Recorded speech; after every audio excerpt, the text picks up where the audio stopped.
Assalamualaikum warahmatullahi wabarakatuh. Selamat siang. Perkenalkan kami dari kelompok 5 dengan anggota kelompok saya sendiri Rinta Septia NIM 145, Zaki Raza NIM 167,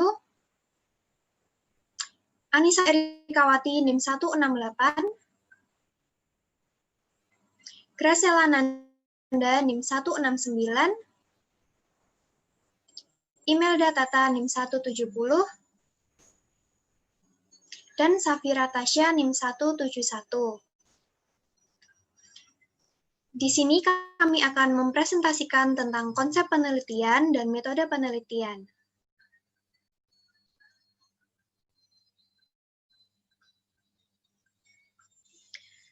Sebelumnya, arti dari penelitian itu sendiri adalah suatu kegiatan atau proses sistematis untuk memecahkan masalah yang dilakukan dengan menerapkan metode ilmiah.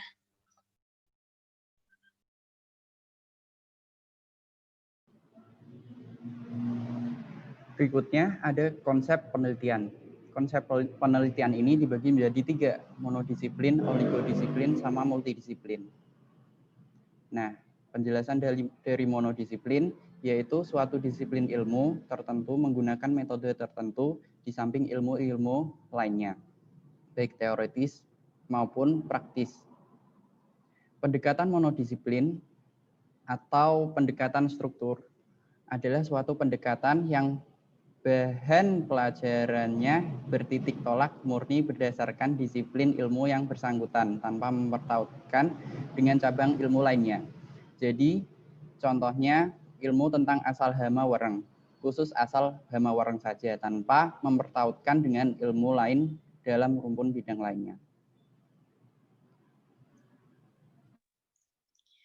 Oke, selanjutnya konsep penelitian oligodisiplin.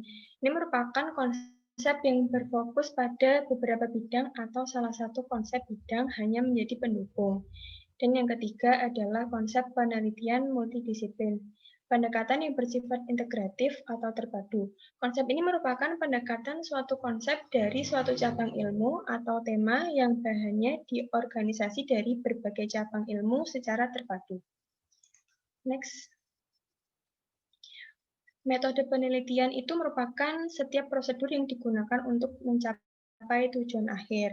Nah, metode penelitian itu digunakan untuk mengungkapkan cara teknis tentang metode yang digunakan dalam penelitian dan juga membahas konsep teoritis berbagai metode, kelebihan, dan juga kelemahannya. Selanjutnya ada perkembangan metode penelitian. Ilmu pengetahuan memiliki sifat utama yaitu tersusun secara sistematik dan runtut dengan menggunakan metode ilmiah. 3 sifat utama tersebut yaitu meliputi sikap ilmiah, metode ilmiah, dan tersusun secara sistematik dan runtut. Sikap ilmiah yang menuntut orang untuk berpikir dengan sikap tertentu. Lalu dari sikap tertentu tersebut, orang dituntut dengan cara tertentu menghasilkan ilmu pengetahuan. Cara tertentu itu disebut dengan metode ilmiah. Jadi, dengan sikap ilmiah dan metode ilmiah, diharapkan dapat disusun ilmu pengetahuan dengan sistematik dan runtut. Next.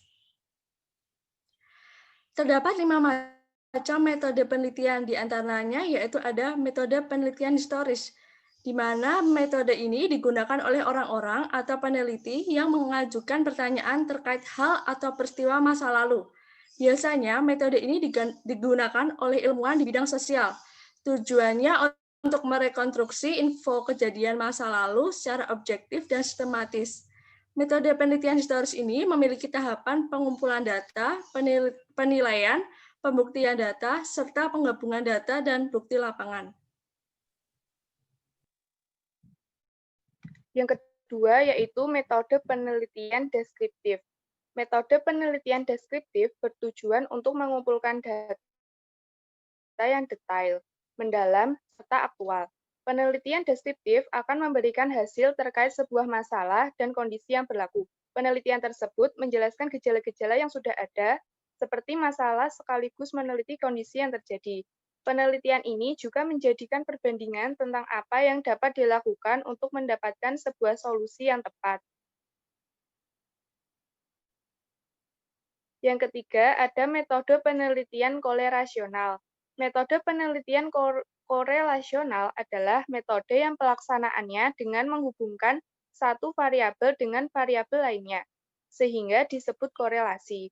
Peneliti yang menggunakan metode penelitian korelasional biasanya memerlukan banyak variabel kompleks. Variabel tersebut tidak bisa digunakan untuk mendapatkan data apabila hanya memakai metode eksperimen.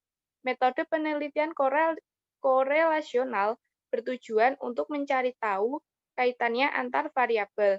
Selain itu, metode tersebut juga bisa menjadi bahan prediksi penelitian lainnya. Selanjutnya yaitu metode penelitian eksperimental.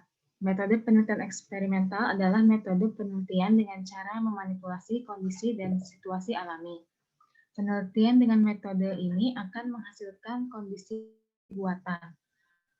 Meskipun demikian, tidak semua jenis penelitian bisa menggunakan metode eksperimental. Hanya penelitian dengan data atau objek yang bisa dimanipulasi saja yang dapat menggunakan metode ini. Next. Metode selanjutnya yang terakhir yaitu metode penelitian eksperimen semu atau kuasi eksperimental. Metode penelitian kuasi eksperimen merupakan metode yang memiliki komponen berupa pengukuran perlakuan, dampak, serta unit eksperimen. Pada metode penelitian eksperimen semu, terdapat perlakuan, pengukuran dampak, serta unit-unit eksperimen. Yang membedakan metode penelitian kuasi eksperimen dengan penelitian lainnya adalah tidak adanya penempatan secara acak. Demikian presentasi dari kelompok 5, kurang lebihnya mohon maaf. Wassalamualaikum warahmatullahi wabarakatuh. Selamat siang.